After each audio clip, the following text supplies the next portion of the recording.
Hello, everyone. Thank you for joining me today. I have a very special guest that I have been wanting to interview in our podcast for some time now. And today she seems to be very cooperative. It's my loved one. And my sister as well is joining us. This is like the interview that she never thought she would give out. But I figure it is a wonderful opportunity to learn more about what Alzheimer's is, what Parkinson's is, and whatever else can come out of this. This is a family conversation, so this is not a formal format. We're just kind of gonna have some fun here. Thank you, ladies, for joining me today. Thank you. Thank you. So I call you Gingi. You're my loved one. Is it okay if I call you Gingi? No, I love that. You love it?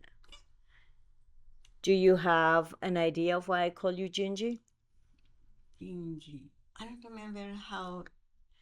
I don't remember how that name is starting our family. I don't remember. What is Gingi? Do you remember? Yes. You want to tell the story? Yes. Ginger is the actual hero. Ginger is a hero, yes, in a movie. It's an animated movie. I can't remember the year that came out, but the movie is Chicken Run.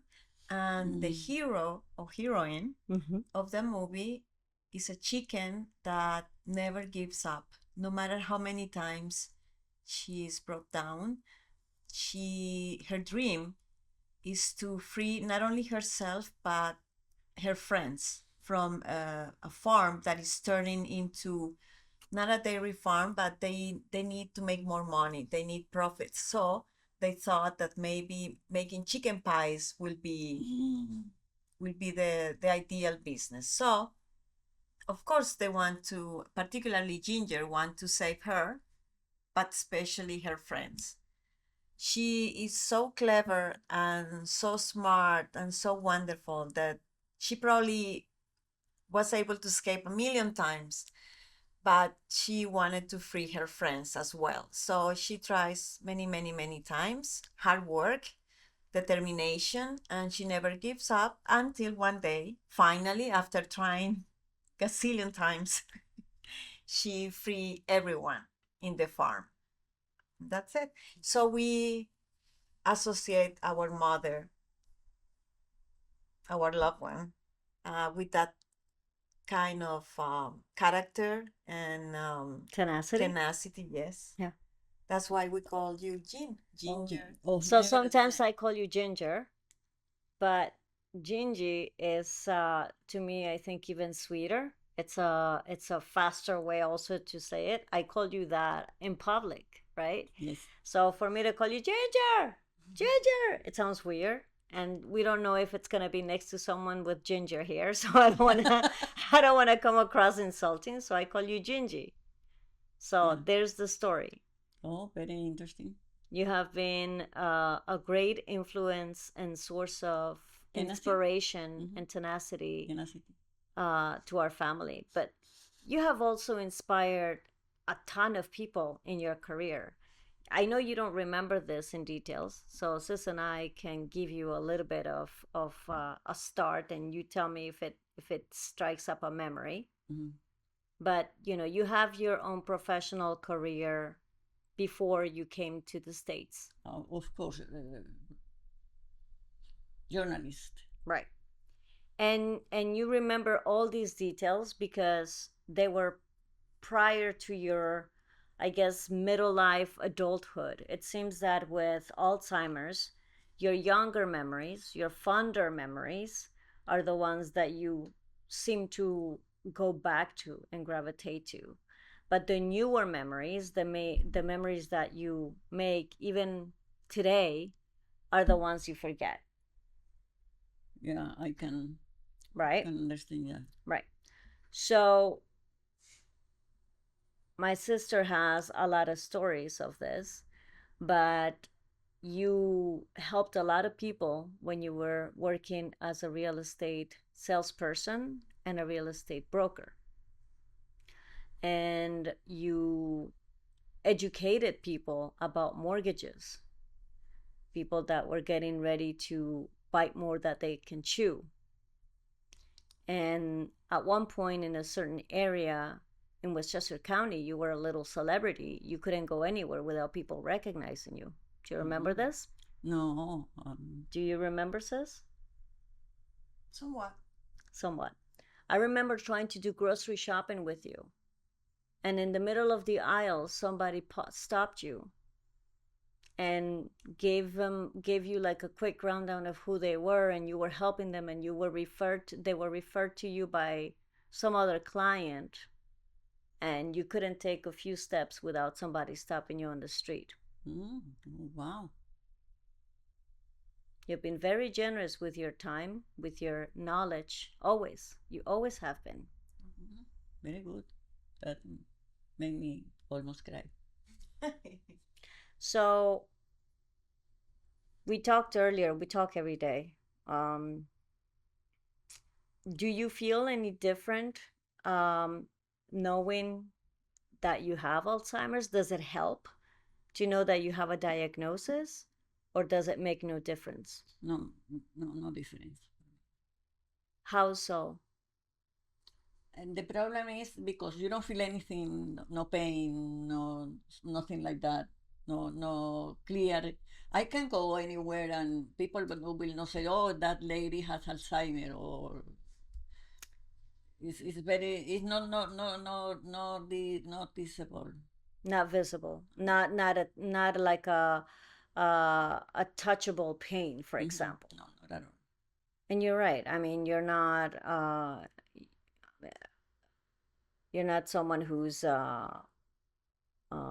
talking speaking in tongues or yelling on the street, like for example, people who are really ill. Your thing is memory.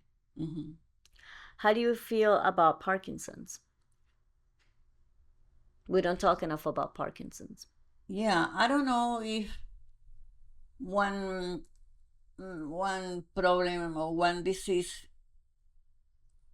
is easy to go to the other one because both illness start in the cerebral part of the person, On the brain. the brain. So it's the only similitude that I can make between the two of them, and the no, I can say relativity. The only two things relating to them, those two illness. Meaning, like the common point is the that they generate in the brain. Absolutely. But Adriana, correct me if I'm wrong. Don't they share a lot of commonalities, Parkinson's and Alzheimer's? They do. Uh, Anxiety, for example, is a characteristic that both of the diseases share. Brain fog, anxiety. I will say they're both degenerative, meaning they get worse with time, and very limiting, right? That I think that's more or less. Parkinson's affects more movement of the body, movements. In her particular case, started with the left hand thumb. Oh wow. I The tremor noticed, started as a yes, thumb. I don't remember in the that. I just thumb. remember the hand with a small tremor. Yeah, it started with the thumb and then it moved to the hand. And now it's more visible in all the left hand side. I've noticed that even on her face. Yeah. Like when she's talking or even about to eat, her face trembles a little bit, but Yes. not that it's generated on the face. It just kind of is like It's evident. yeah, but not all the time. Not all the time. I think it's when you're maybe feeling slightly agitated, like maybe you have a doctor's appointment and you need to get going. So, make sure that you eat so that you can jump in the shower. So that you're a homebody. You don't like going out. No. So if we present to you that you need to, that already is like a small trigger of stress, even if it's for something good, right? Because stress can be good and bad. But yeah, you tend to quiver a little bit on your lip. Um, so it's funny because when it comes to Parkinson's, we talk a lot about the shaking and the balance. And I remember that when we watched the movie, oh, that's not a movie, it's a documentary with Michael J. Fox. I think you and I were like flabbergasted to see how tough this guy, even though he has all the financial means in the world, how tough he has it, and how many falls and accidents he's had.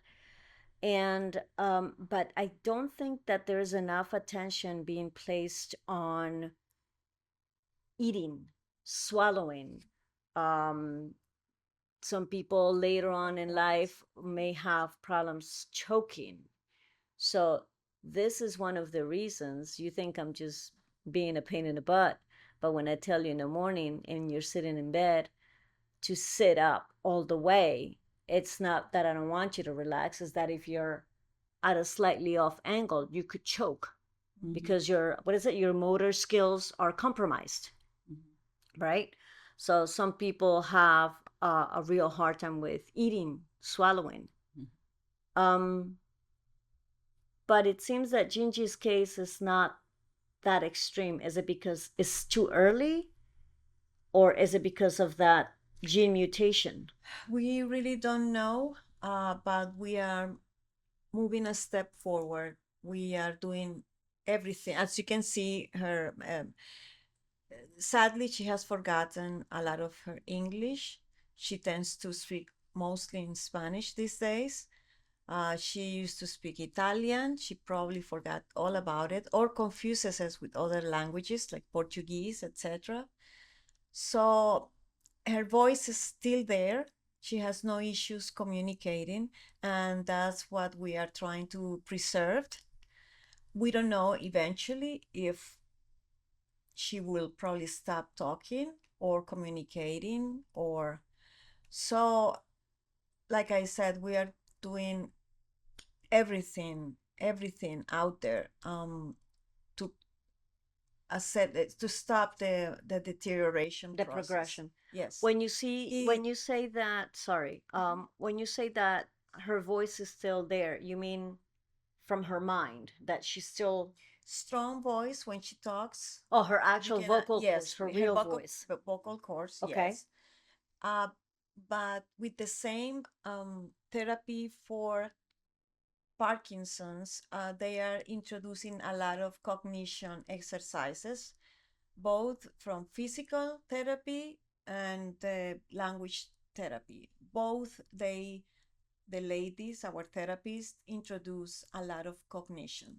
Is this They that LSBT loud and the LSBT LSBT big? yeah, LSBT big and LSBT loud. Are they, do you have to have a preparation or license or specific training to do these type of The trainers, therapy? yes, So they absolutely. have been through this regime or Oh yeah, course where they know how to help her out. yes, yes. The idea for them is to not only uh, how do you call that? Make the body move, continue moving as a normal person would do with the gait and balance, because you lose balance as Sure. well. Also posture, that you keep your posture, strength in the muscles. But at the same time, they challenge the brain. Like they make her walk, let's say, playing with a ball, and at Oh, the same time, not in a straight line, but in a pattern, in a pattern, oh and wow. at I haven't seen that. the same time, saying names of girls or numbers. So that's a real challenge for a regular person. Imagine someone that has cognitive issues. Cognitive and balance issues, Yeah. and yeah. No wonder you feel so tired when you come out of these sessions, right? You feel more or less. You feel like you've been exhausted. Mm-hmm. How often is she going to these These therapies? programs, they want to see you at least 3 times a week, Wow. at least. And you're no For fun an getting hour. out of the apartment. How do you think you behave when it's time for you to go out to all these appointments? No, I mean seriously, from the perspective of both the person that doesn't want to leave the house and from the perspective of the person who has to prepare you to go out. Yeah, I only go. How you say it? I gain energy to do it because I know that it's for my good being, For your well-being. well-being, that you take me those to those places. So at the end, I forget about them, the Annoyance. annoyance, and I enjoy. You Have good time, right? Good time.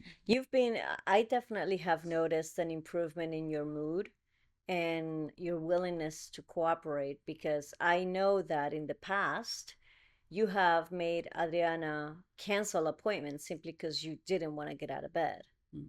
And the from what I understand and from dealing with appointments myself and even in my own work, some of these appointments are very hard to come by. Yeah. So it's like you're wasting them away simply because you don't feel like it. You're tired right now. Yes. Do you want me to stop? No, You can chat a little more. Yeah, no. What do you want to talk about? Whatever you want. Whatever you want to talk about. Mm. Do you want to talk about the cat? Oh, the cat is an immense factor in my life. Okay, where is he? Oh, he's doing his best. He's re-energizing so that he can help you. Mm. How does he re-energize? Sleeping. Sleeping. And how does he help you? He helping me. Of course, he doesn't know that Oh no, he has a PhD. He gets trained. He goes into deep sessions with Freud when he naps and says, "Okay, what now? What can I do?" Because I adore animals, especially domestic animals. I was accustomed to dogs, to whatever. Horses. Horses, exactly. I have my own cow that produces the milk for me myself, not for anybody Princess. else. So that is very important part of my life and on mine. And he helped. He plays is very important paper in or role in my good, let's say, goodwill or good Well-being. well-being. That is correct. So, give me an example when the cat is not asleep. He wakes up, and he comes. What does he ask for? What does he look for from you, or what does he give you? Feelings. Feelings. Feelings. My heart feelings that he is close to me and he. So he'll just sit next to you. He doesn't have to do anything. He can Exactly. just sit next to you. Yes.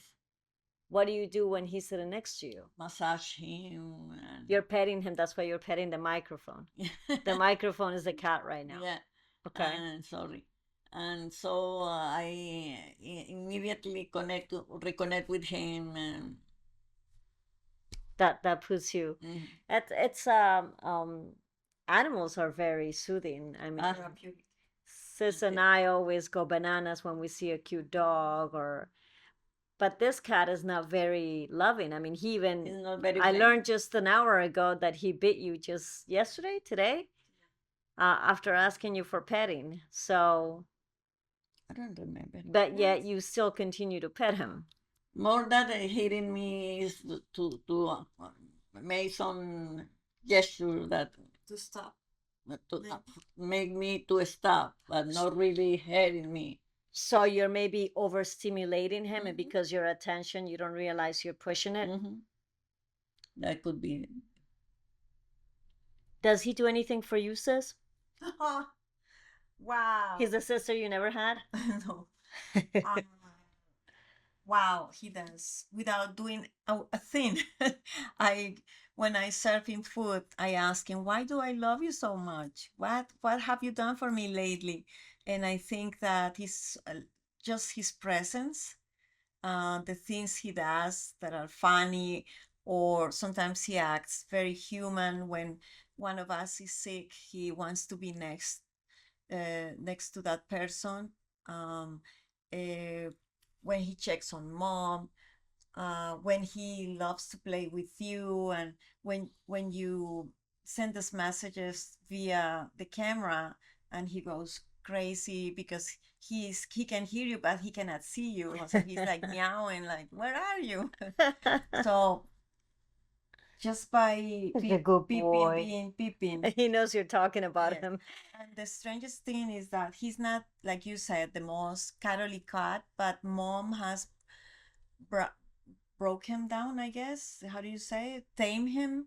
Um, my poor Jean, uh, and he absolutely adores her and cares for her and for us, for all of us. He really loves us, and we feel that love. But you realize how crazy it sounds in a way, what you're saying. You are taking care of Jin 24/7. Mm. You basically have no brain for yourself because let's face it, you're having to use it on her. You're having to, not having to, this is something we chose, right? But this is, when I say having to, is these are your duties. You ensure that she gets out of bed, which is half the battle. Then you need to make sure she goes to shower, which is another battle because she starts doing chores around the house that she's not supposed to because of limitations that your body has due to Parkinson's. So you already have all of that lovely bundle of stress. And on top of that, you're choosing to feed the cat. The prince. He's the prince. Okay. I think he knows that. Prince Pippin. Interesting though, because the prince knows how to manipulate her. He knows how to get treats out of her. That's the And yet when I come home, let's remember that I used to be the official mother, not so much anymore. Now the role has been split between sis and me. And this is a really sick conversation, and you're the grandma somehow. Um, but he doesn't pull those tricks on me. If I tell him to sit and wait to start eating, he waits. He once told me, because I am a cat and she's a kitty, I know the situation between the two of us. So he knows who's the boss, basically. He pretend to be them. He pretends to be. This is good. So now the cat has cognitive powers that maybe you don't have at this moment. One thing that I wanted to, on a more serious note, and I won't be long because I know I'm losing you guys. But there is a series of people that follow the group and the podcast. Not a ton, and we're not going for numbers. We're going for hopefully value. But there are two ladies who have their mother with dementia, not diagnosed. They don't know how it came to be, but it seems that there was a family event that exacerbated the situation. And I'm bringing this up gently because I'm not one to judge on how people do things, but there's a couple of things that come to mind. I know I'm losing you, Gingi. Stay with me. So the one question, and I know what her answer is going to be, but I'm wondering if you have any advice, sis or Jin. This poor woman who's in her 80s, sweet lady. Um, I don't know if she spoke English at any point, but she doesn't now. And she has a reversed circadian rhythm. It has been reversed. So basically, she sleeps during the day and cannot sleep at night. And that is affecting her daughter, so she's got a full-time caregiver and a supporting caregiver, similar to how I'm the supporting caregiver here. And the girl who does the full-time care has a very poor quality of sleep. And she sleeps with her mom because of the level of anxiety and fear. Anything that we can think of for these ladies? I have reached out to doctors, and all they can say is that's part of it. And I just love it when doctors just kind of wash their hands and say, we don't know. They're And me personally, I'm going through, or I did went through menopause. Now I am postmenopausal, and I have all my life had wonderful sleeping patterns. Now that I'm postmenopausal, I have a hard time falling asleep. I have a hard time staying asleep. So, and I am one that don't want to depend on it. Medications. I really despise, sadly, medications. I know eventually we will have to, it's inevitable, but I want to try to delay that part. However, uh, when I work out, particularly workouts where I need to lift weight, I do get really, really tired. I sleep wonderful at night. So, and I understand not everybody, especially the older folks that never worked out in their lives, probably they are probably reluctant to start a routine, an exercise routine. So exercise, especially the strenuous exercise, make me sleep excellent at night.